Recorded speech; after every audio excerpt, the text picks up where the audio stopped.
বন্ধন নিউজে আপনাদের স্বাগত। শুরু করছি আজকের খবরের এই অংশটি নিবেদন করছে চুঁচুড়ার নবজীবন ফাউন্ডেশন। কাকদ্বীপে কালীমূর্তি ভাঙার ঘটনায় গ্রেপ্তার এক বৃহস্পতিবার সাংবাদিক সম্মেলন করেন সুন্দরবন জেলার পুলিশ সুপার করেশ্বর রাও। তিনি জানান, আমরা তদন্ত শুরু করেছি, যারা ঘটনার সাথে যুক্ত তাদের কাউকে ছাড়া হবে না।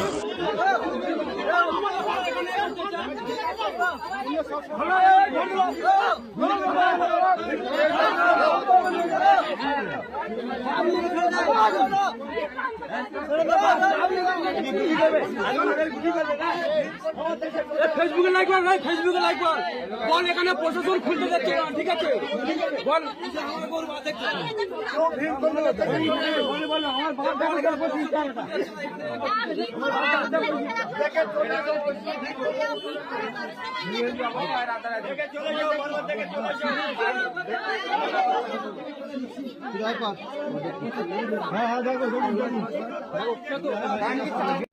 সবার সামনে এসে ক্ষমা চাইতে হবে।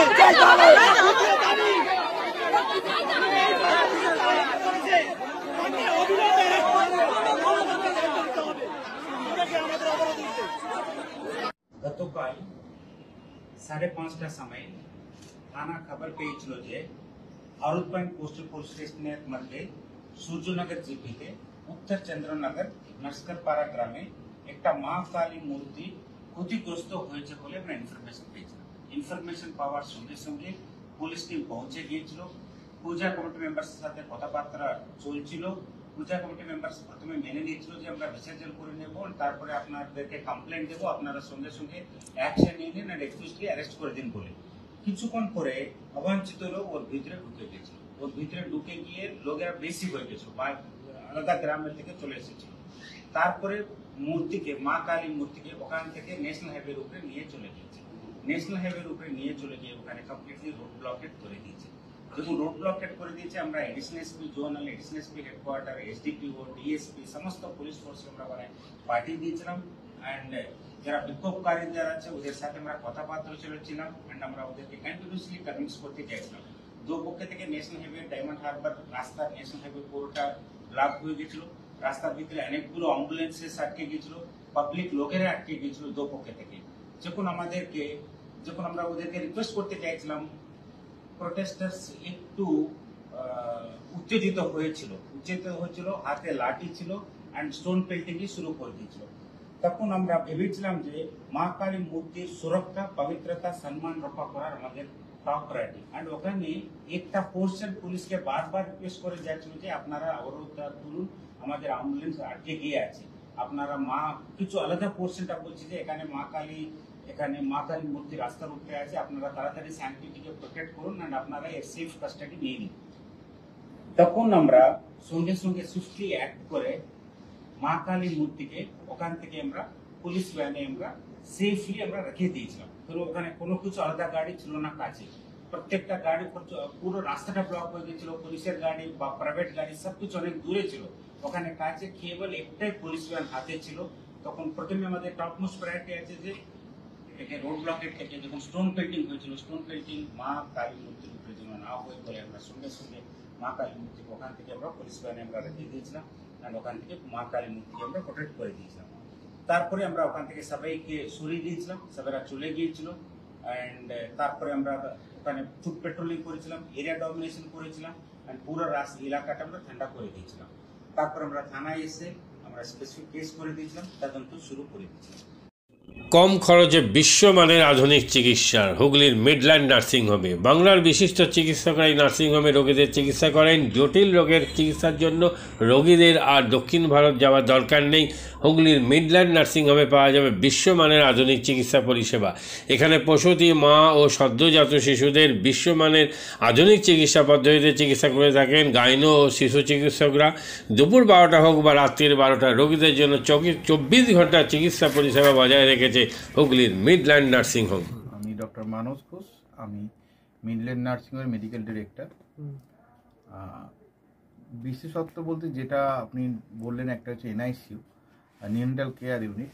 আমি বলতে পারি এটা আমাদের আশেপাশে হুগলি জেলায় নেই। নিউনেটাল মানে হচ্ছে যেটা বাচ্চা জন্মের পরেই প্রথম 28 দিনকে আমরা নিউনেট বলি, প্রথম ফার্স্ট 4 উইকস। তো তো এই সময়ে বাচ্চাদের সমস্ত রকমের চিকিৎসায় বলুন বা তাদের দেহের গঠন বলুন বা তাদের রোগগুলোই বলুন, সেগুলো সবগুলো অন্যান্য বাচ্চা মানে তার থেকে বড় বাচ্চার থেকে কিন্তু অনেকটাই আলাদা। এবং এই ক্ষেত্রে বাচ্চাদের বাচ্চারা খুব সেন্সিটিভ হয়, বাচ্চাদের রোগ প্রতিরোধ ক্ষমতাও অনেক সময় কম থাকে এবং এগুলোর জন্য স্পেশাল কেয়ার লাগে নিওনেট, এবং তাদের পুরো চিকিৎসা পার্টটা একটা আলাদাভাবে তৈরি হয় প্রথম 28 দিনের জন্য। আমরা এখানে চুঁচুড়া, বিশেষ করে চুঁচুড়া এবং হুগলিবাসীর জন্য এই জিনিসটা আমরা আনতে পেরেছি, যেখানে আমাদের বাচ্চাদের এই নিওনেটদের ক্রিটিক্যাল খুব খারাপভাবে যে নিওনেটগুলো জন্মেছে বা যারা জন্মের পরে যারা হাঁপাচ্ছে বা যারা মেকোনিয়াম খেয়ে ফেলেছেন বা যাদের কোনো জন্মের পরে কোনো রকমের শ্বাসকষ্ট বলুন বা কোনো রকমের অসুবিধে হয়েছে বা জন্ডিস ধরা পড়েছে বা অন্য কোনো কমপ্লিকেশান হয়েছে, সেই ধরনের বাচ্চাদের চিকিৎসা করার জন্য উপযুক্ত ব্যবস্থা আমরা এখানে করতে পেরেছি।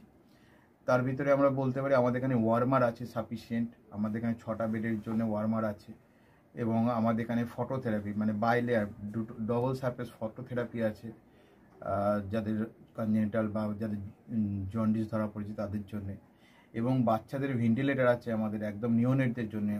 এই ভেন্টিলেটার সাধারণভাবে সব জায়গায় পাবেন না, এবং বাচ্চাদের বাবেল সিপ্যাপ যেটা একটা স্পেশালাইজ মেশিন, বাচ্চাদের যেহেতু ভেন্টিলেটার খুব বেশি লাগে না কিন্তু বাবেল সিপ্যাপ বলে একটা জিনিস খুব বেশি লাগে, তাদের অক্সিজেনের পরিমাণ কমে গেলে তাদের শ্বাসকষ্ট হলে, সেটাও আমাদের এখানে আছে। এবং আমি কিছুদিন আগে আমাদের একটি বাচ্চা এখানে ভর্তি হয়েছিলেন যার শ্বাসকষ্ট হতে শুরু করেছিল জন্মের 6 ঘন্টা পর থেকে, এবং সুন্দরভাবে তাকে আমরা এখানে চিকিৎসা দিয়েছি। আমাদের এখানে দুজন খুব ইয়ং এনথুজিয়াস্টিক পেডিয়াট্রিশিয়ান আছেন, ডক্টর মৈত্র এবং ডক্টর ঘোষ। তো তারা তাদের দুজনের আন্ডারেই বাচ্চা ভর্তি ছিলেন। অন্য পেডিয়াট্রিশিয়ানরাও আসেন, বাট এনারা আমাদের এখানে সবসময়ই থাকেন মোটামুটি একটা স্তম্ভের মতো আমাদের নিওনেটাল কেয়ার ইউনিটের জন্য। এবং বাচ্চাটি এই মুহূর্তে খুবই ভালো আছে, তাকে আমরা ডিসচার্জ করেছি। এটা কি প্রিম্যাচিওর বেবিদের ক্ষেত্রে এটা বেশি প্রয়োজন হয়? ভীষণভাবে প্রিম্যাচিওর বেবি যারা একটু আগে জন্মেছেন বা যাদের ওয়েট কম হয়েছে, এবং অনেক সময় মায়ের বা ওয়েট অনেক সময় বেশি ওয়েট হলেও যে সেটা ভালো সেরকম নাও হতে পারে, যেমন ডায়াবেটিসের ক্ষেত্রে হতে পারে, বা অনেক সময় বাচ্চাদের বারবার জন্মানোর পর সুগার ফল করছে, এটাও আমরা দেখি। অনেকগুলো কারণেই যেগুলো জন্মের পরেই যে সমস্ত সমস্যাগুলো হয় সেগুলোর জন্য এরকম স্পেশালাইজড ইউনিট দরকার হয়, নিওনেটাল কেয়ার ইউনিট, এবং সেটা আমরা এখানে করতে পেরেছি। প্রথম কথা হচ্ছে জীবনের দাম সব থেকে বেশি, ঠিক আছে, এবং যে মা 10 মাস তার বাচ্চাটাকে গর্ভে ধারণ করেছেন তার জন্য সারা পৃথিবীর সব থেকে মূল্যবান জিনিস বা সেই বাবাটির জন্য কিন্তু সেই শিশুটি। রিগার্ডিং কস্ট যদি বলেন, আমরা এমনিতে একটা মফস্বল এলাকাতে থাকি এবং আমাদের পুরো নার্সিংহোমটাই মফস্বল এলাকাতে, আমরা সেটার কথা মাথায় রেখেই আমাদের যে সমস্ত কস্টগুলো রেখেছি। এবং এই যেটা বললাম কয়েকদিন আগেই আমাদের একটি বাচ্চা যাকে হঠাৎ করে শিফট করতে হয়েছিল নিকুতে, সে চিকিৎসা পেয়ে গেল। তার বাবা মা দুজনেই খুব স্যাটিসফাইড। আমাদের যে ফেসবুক পেজ আছে, সেখানে আপনারা তাদের কথা শুনলে বুঝতে পারবেন, এবং কস্ট যথেষ্ট রিজনেবল। আমি একেবারে কম বেশি এরকম বলবো না, আমি বলবো রিজনেবল। আমাদের মফস্বলের জন্য যেটা হওয়া উচিত সেই রকমই করা আছে। হুগলির কোদালিয়া জাতীয় যুব কম্পিউটার সাক্ষরতা মিশন স্কুল পড়ুয়াদের পাশাপাশি তরুণ প্রজন্মের কাজে স্বনির্ভর হওয়ার জন্য বিশ্বমানের কম্পিউটার প্রশিক্ষণ কেন্দ্র।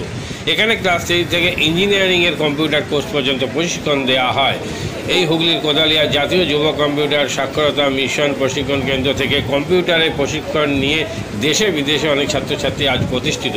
স্বল্প ফিতে ছাত্রছাত্রীদের বিশ্বমানের কম্পিউটার প্রশিক্ষণ দিয়ে এই কেন্দ্র এক বেঞ্জি দৃষ্টান্ত সৃষ্টি করেছে। বন্ধন নিউজে ক্যামেরায় ধরা পড়ল সেই দৃশ্য। নমস্কার, জাতীয় যুব কম্পিউটার সাক্ষরতা মিশন কোদালিয়া আগে জুনিয়র ফ্যাকাল্টি। এখানে ক্লাস 3 থেকে ইঞ্জিনিয়ারিং অবধি সমস্ত রকম কোর্স করানো হয়, এবং তার সাথে সাথে প্রফেশনাল কোর্স যেমন C, Java, power BI, Tally, GST, web development, app development, power BI etcetera সব রকমের কোর্স করানো হয়, কম্পিউটার কোর্স করানো হয়। এখানে ইংলিশ মিডিয়াম এবং বাংলা মিডিয়ামের দুরকম স্টুডেন্টদেরই সব রকম কোর্স করানো হয়।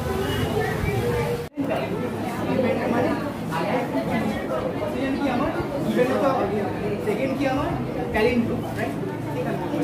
আমি এই পার্টটা এই পার্টটা আমি বার করছি আগে ভেরি গুড এই পার্ট এই পার্টটা the first while loop is for the sum of digits and the second while loop is for the reverse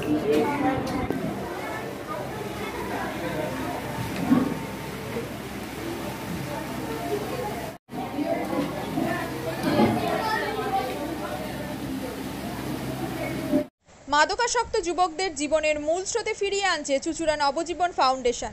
আজ থেকে 7 বছর আগে পথ চলা শুরু হয়েছিল এই সংস্থার। হুগলি জেলা থেকে শুরু হয়েছিল নবজীবন ফাউন্ডেশনের কাজ। আজ গোটা উত্তর পূর্ব ভারতে ছড়িয়ে পড়েছে তার ব্যাপ্তি। জেলা ও রাজ্যের হাজার হাজার মাদকাসক্ত যুবকদের মানসিক ও শারীরিক চিকিৎসার মধ্যে দিয়ে সুস্থ জীবনের পথে ফিরিয়ে আনছে নবজীবন ফাউন্ডেশন।